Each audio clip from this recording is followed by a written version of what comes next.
Well, we're here at the Industry Museum at Moorside Mills in Bradford. Our club, the Bradford Model Engineering Society, is staging a small exhibition again, like we did last year. So we thought we'd just pay another visit, have a look round.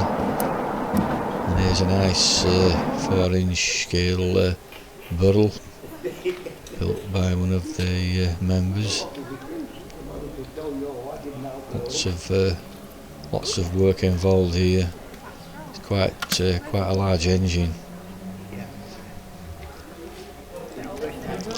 As last time, we have the portable track erected, which is only a short length, but if anybody wants to ride, they can do. There's no charge, just a donation box if anybody wants to put any money in. Kids really do like it. As I say, it's only a short run there and back a couple of times, but it's there if anybody wants it, as I say.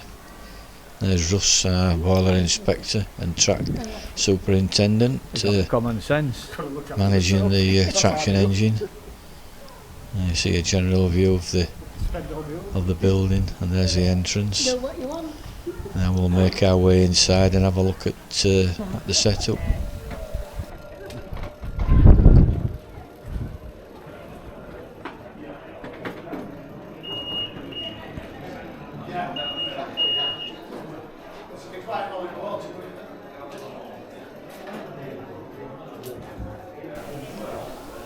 Now this display is the Boatman display. We have the sailing of various boats and other items up at Whipsey Park, where the other part of the club is the marine section. And we've just seen Michael there, who was in charge of the display. A small tug here by the late John Barraclough.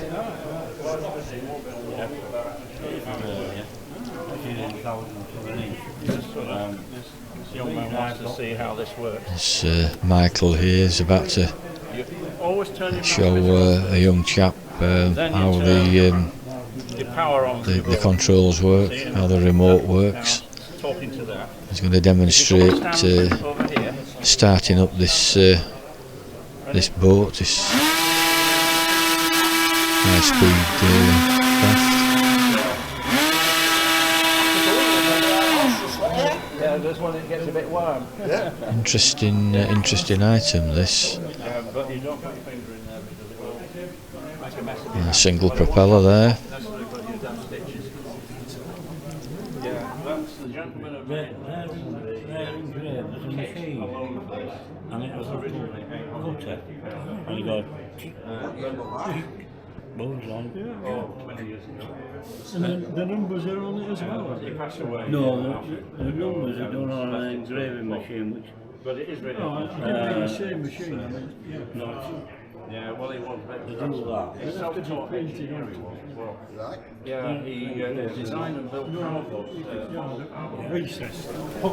This is the Crampton in 5-inch gauge by our member, Dr. Jim Jennings. A really beautiful example. The workmanship's amazing on this. This fine model's by Bob Beach. Now look at the detail on this. This is really something to behold.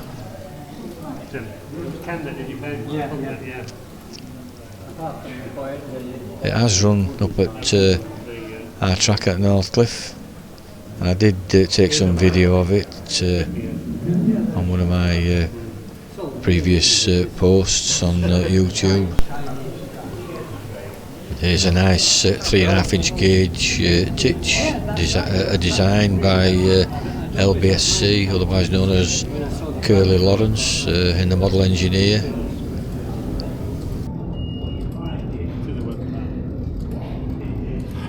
Can't build them overnight. You tell me it's 17 years. A nice model here of a pumping engine. I think this model belongs to the museum.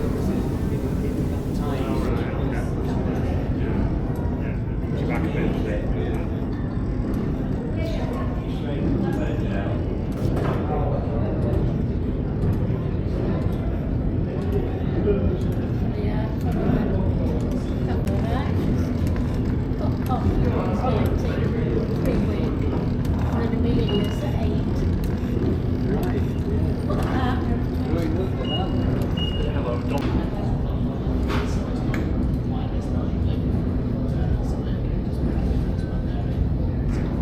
I'm going to take more of them.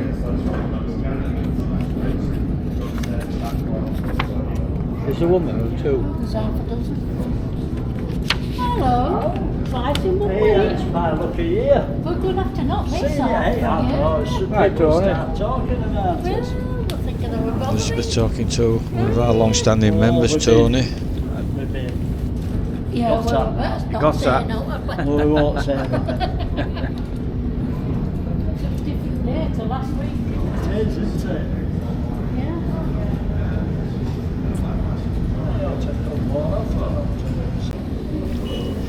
Now we're in the other section there where there's other exhibits, and there's plenty of Lego and bricks and other things for the visiting children to play with to keep them occupied if they're not interested in the models. There's the Mecanno exhibit I should say, which I showed last year, and this unique motorcycle will be running later on. An amazing little model. It's amazing what you can make with Mecanno, and it's something I never had when I was a kid. But it seems just as popular today as it was years ago. And there's Stephenson's rocket. I think this is in 3.5-inch gauge. I'm sure it can run on 3.5-inch gauge rails. It's a live steamer. I might be wrong there. I should have checked.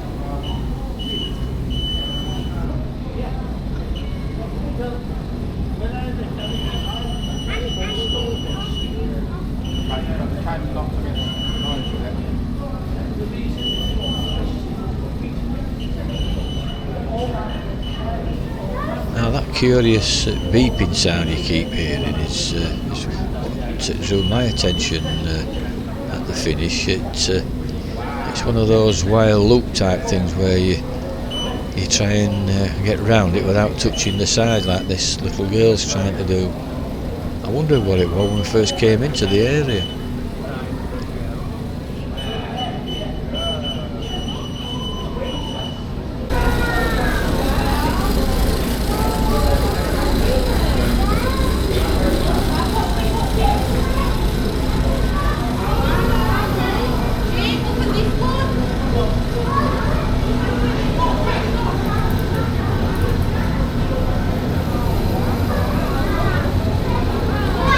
That from our engineer card. Yeah.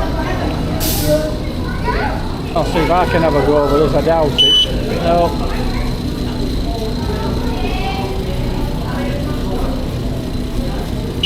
No.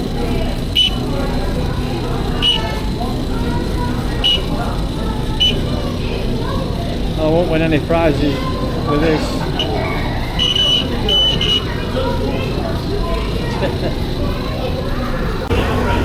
As I mentioned, plenty of building things for the children, plenty of Lego. Better pick this piece up here before anyone steps on it.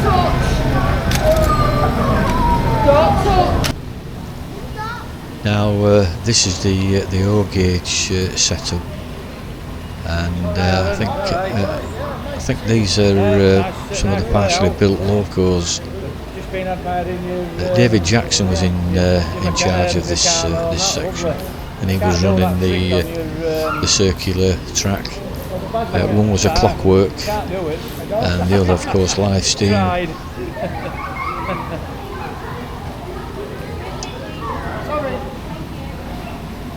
There's Aaron, who built all the Mecanno. as David.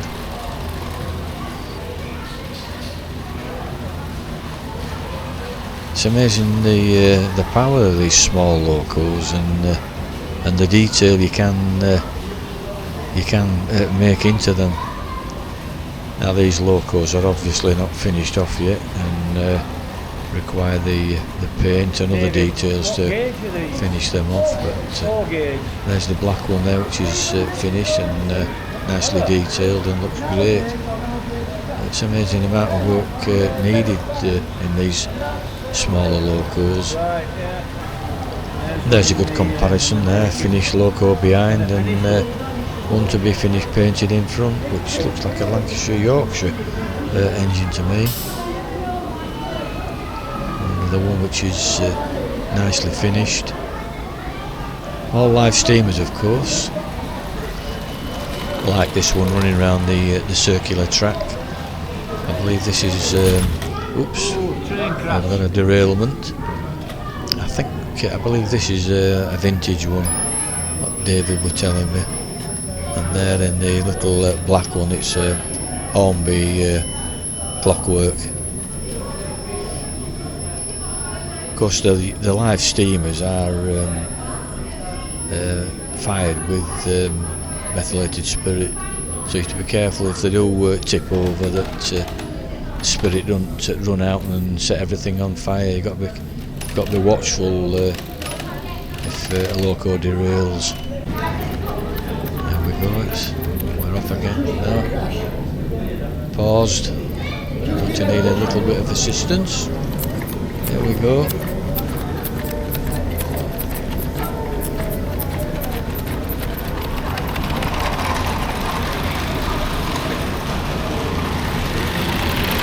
Well, it's certainly whipping round this track without any bother.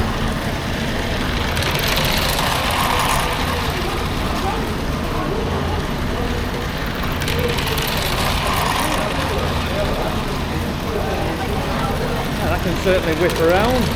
Blimey. These are faster than it goes down the track. Clockwork. Yeah, can't beat it.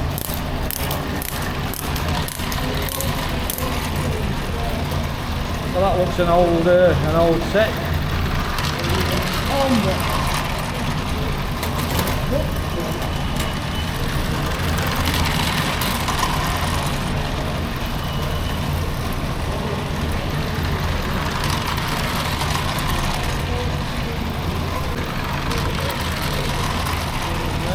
Clockwork and steam. Ooh, look at that.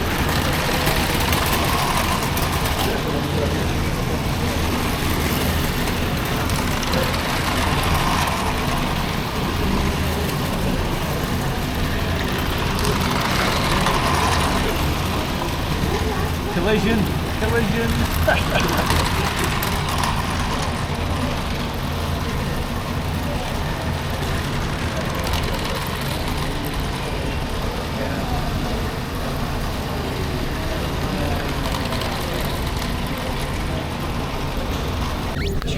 Now here's Aaron with his motorcycle combination made from Mecanno, which I pointed out earlier, and he's now going to let it run around the area as a demo. It's the first time I've seen a motorcycle combination made out of Mecanno. It actually runs.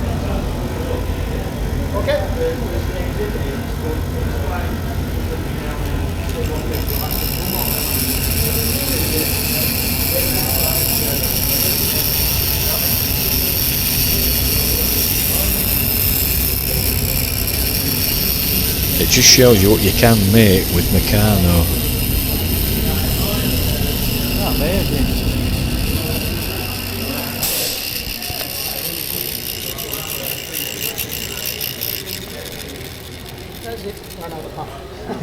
I did ask Aaron for some details of the construction of his combination, and he kindly explained. The tyres, I bought them at Enfield, at the Auto Jumble in Enfield. I think they're for a promotion for Dunlop, the genuine Dunlop tyres. Right, that's interesting. Yeah, that's very good. Maybe, I don't know if they can see the name on the tyre somewhere. Make it out, yeah. I don't, is it there? Yeah. Somewhere there, it's got Dunlop. Proper Dunlop tyres. Yeah. Incredible is that. And it's all scratch built, not from a manual. Your own all complete design and everything. It's all from the head, yeah. Really. Door opens. Yeah. That's never seen all like that before. That is.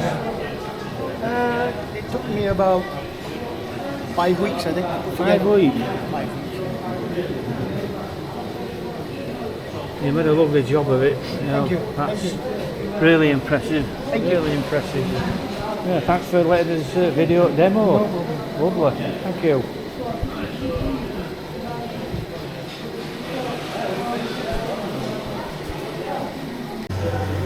Well, this is an old boy, the old round bed Drummond lathe, which many model engineers in the early years used. A very, very versatile machine. You could do milling and various other things on these machines.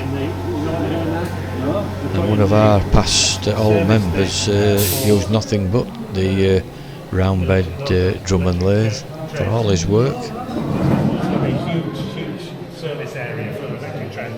I think it's transparent and all the cat language. Anyway, cool. Sorry, I interrupted you. No, it's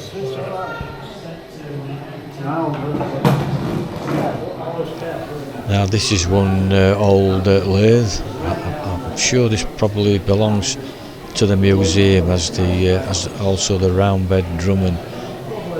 I'm not too sure about this. I might be wrong. They might actually belong to one of our members.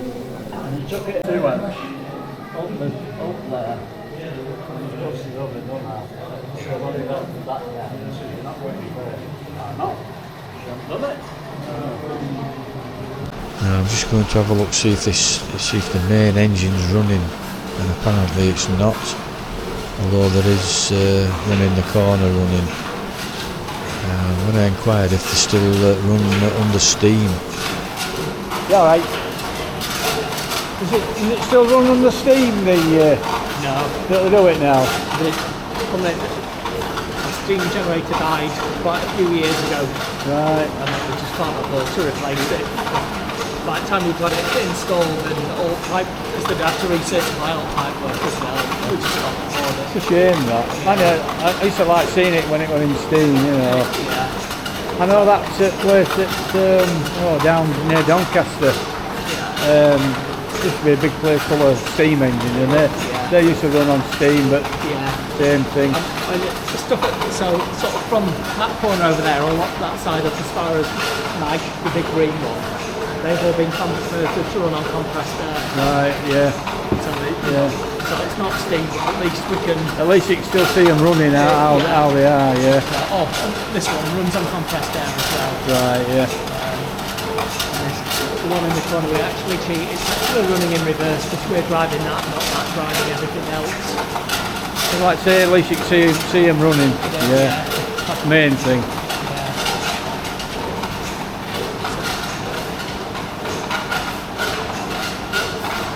I think it's probably one of the best industrial museums going, is this. I really do, honestly. I've been to a few and you know, it's one of the best. We're really interested in having all this working as well, but we just don't have the time to do it. Well, some of these old machines in here, believe it or not, when I started my apprenticeship, I worked on something similar to them. Yeah. It was unbelievable. It was like looking at Victorian period, all belt driven. Yeah. Yeah. But worked, never went wrong. That was it. Yeah, lovely. I'll get some video of this here.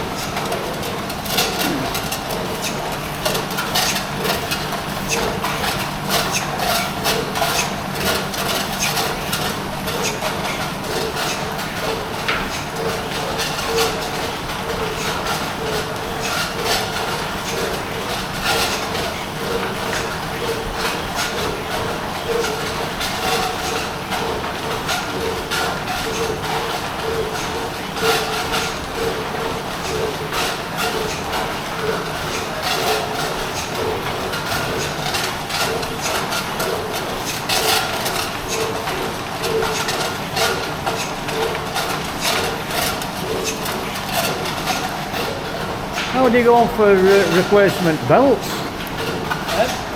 Good question. Because I mean, they'd be leather, won't they? Well, leather or Yeah. I don't know. I'm not normally at this site, so I can't answer that. But I know that certainly on some of the ones over here, got one of the older gentlemen that comes in and volunteers every now and again. And I think you can still get hold of the leather straps, and we've got actual tools for putting them together. Yeah. It's just having the confidence that when you've done that, it's not going to come undone. Yeah. Because if that comes undone, yeah. we've been quite at speed.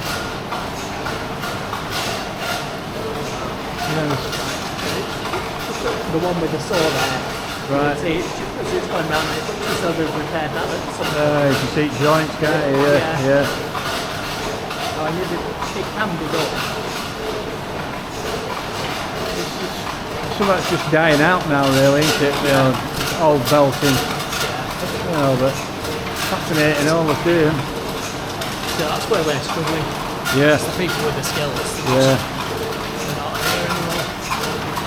Well, I mean, I myself, I was apprentice trained toolmaker, you know, when I started in early 60s, like, and stuff's changed that much now.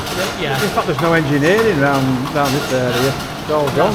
That's when you look, if you look at upstairs as well, it's all Keith, Radford, you know, but York, Guiseley, you know, it's all local Yorkshire. Yeah. I think there's one over there, Manchester, but you know, it's all from the same sort of Northern, it's all region.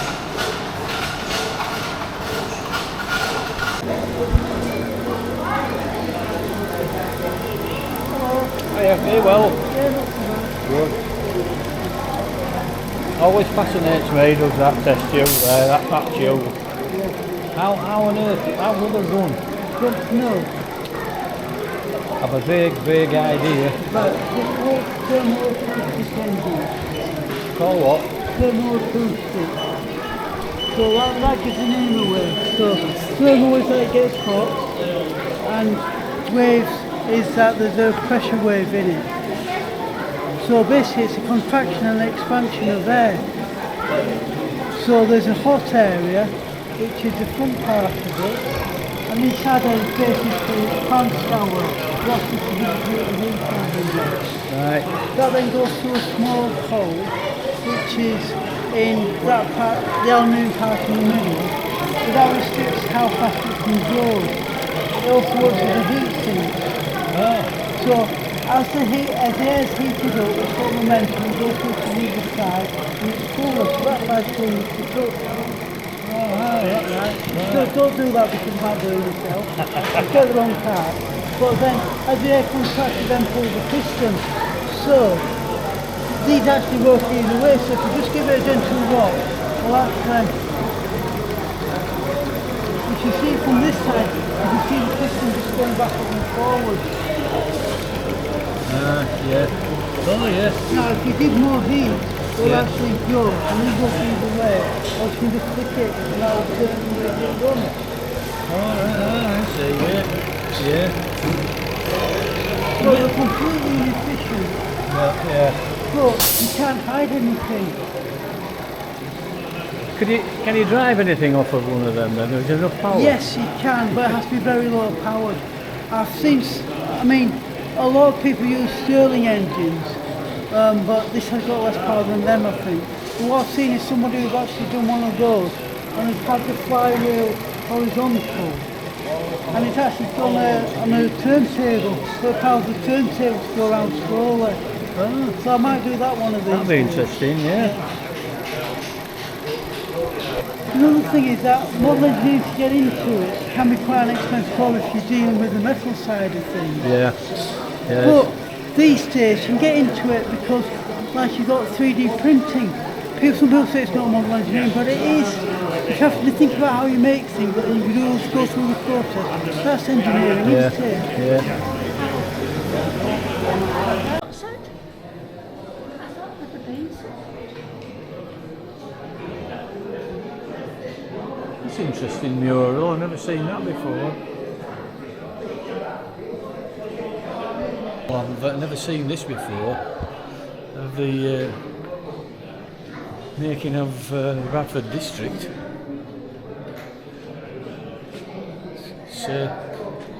It's been put here since I came last.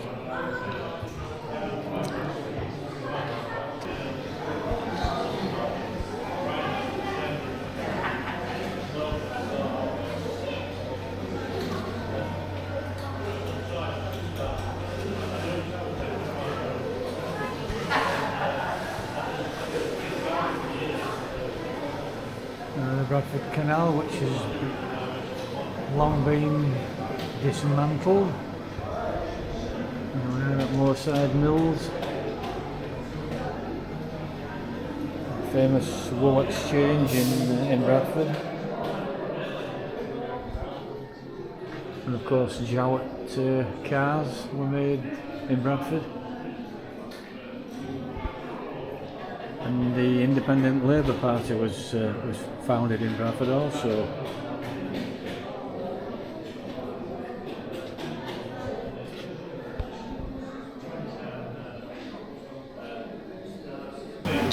Now this was a very interesting exhibit by the York Model Engineering Society, and the chap in charge, which I'm afraid I forgot to ask his name, explained the details, and it's actually a model of the York Model Engineering Society track. It's quite unique, and it was very interesting to hear him describe it. Nice layout. Thank you, yeah. Lovely. It's a model of our site. Oh, that's fine. Three houses. Yeah. This is where we are. This is East Coast Main Line. Oh, blimey. Yeah, and when you come into York, it's about half a mile out of York. As you go into York Station, you pass it, and it's on your left-hand side. And so, yeah. So. Oh, news! I've never seen a model before. A model. It's a model of a model. Yeah. Blimey. Well, it certainly looks like a nice track to ride around, does that? Yeah, it's sort of compressed a bit. I mean, the actual track is quite a long way into some woods far end. And on this side in here, we've actually got a big carriage shed, further up that way. It had been built when I built this, so we've done quite a lot. Blimey. All this has changed. So we've now got an engine shed where we store Locos at the back of here, and the siding's coming off. Yeah, impressive is that. Yeah. Blimey. Every time they do something at the club, they keep saying, "Are you going to modify the layout?" I say, "They do it every week." Like I go, no, it's a historic record of what it was when I joined the club, and I'm not doing it any further. No. And at 5 inch, 3.5 and 2.5 inch gauge as well on the razor on the track. Right. And then we've got when you get bored of your bigger stuff, or you get too old to want stuff around, it's hard work, isn't it? You know what I mean? We've got a garden railway. Oh, here. That's interesting. This is a garden railway. This is what the garden railway looks like in real life. This is in this corner of the site. And then we've recently just built a gauge 1 track at the back of this. So this shed here, that bit's been knocked down, and at the back there, there's a circuit of gauge 1 circuit. So, of course, catering for everybody there. Club layouts is N gauge and Z gauge. So 16 millimetres plus gauge 1 is equivalent to 45 millimetre gauge track, isn't it? So if you want to, you don't have to be sort of pure scale. We have like you can use the gauge 1 track for what I'm trying to say, a narrow gauge. A narrow gauge if you wanted to. Like. Yeah, lovely. Oh, I won't mind paying a visit to your shop. No, it's well worth a visit. Just to see what's there. Now in the car park of Moorside Mills, you might see these large pots scattered about, and people have often wondered what they are. Well, they came from the Northbrook Vitriol Works, which was situated between Wharf Street and Canal Road, near the end of Bradford Canal's Canal Spur. And it was known as Lether's Chemical Works, and they were used in the production of sulphuric acid, and it was the old I think to call it the chamber, the lead chamber process, and these were salvaged from the works. One of them, unfortunately, it's been damaged, but that's what they are. If you ever visit the Moorside mills. Well, I hope you found this video of interest, and thank you for watching.